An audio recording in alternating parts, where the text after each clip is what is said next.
Bien, on va travailler maintenant sur la dérivation d'une fonction quotient.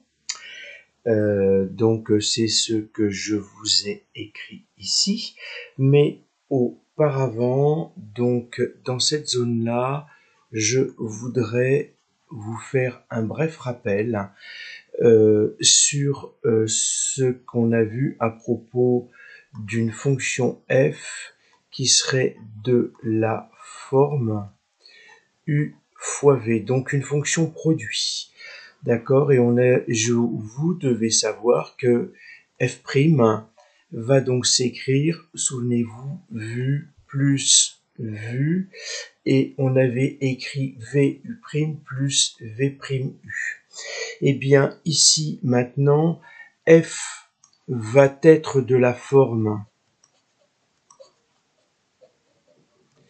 de u sur v, et f' sera donc de la forme vu.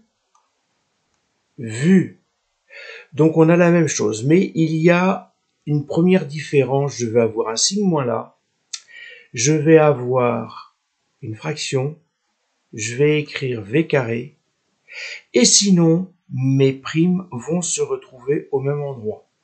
Donc cette fois-ci c'est vu' moins v'u sur v carré. V carré, on ne le développe jamais. Pourquoi? Parce que on sait que un carré, je sous-entends dans R, est toujours positif. Et je vous rappelle que on travaille sur le signe de la dérivée.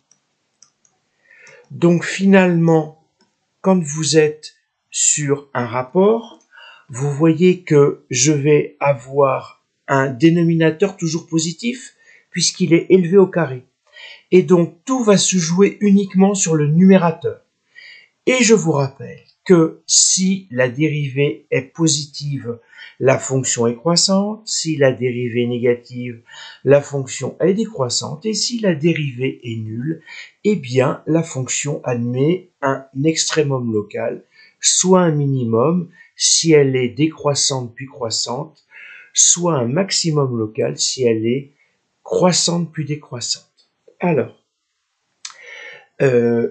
pour cette première introduction, je ne vais pas aller plus loin et je vais vous proposer de travailler sur votre livre, page 103, la dernière fonction qui vous est proposée, f de x est égal à 4x moins 3 sur x plus 2, puisque la réponse est fournie.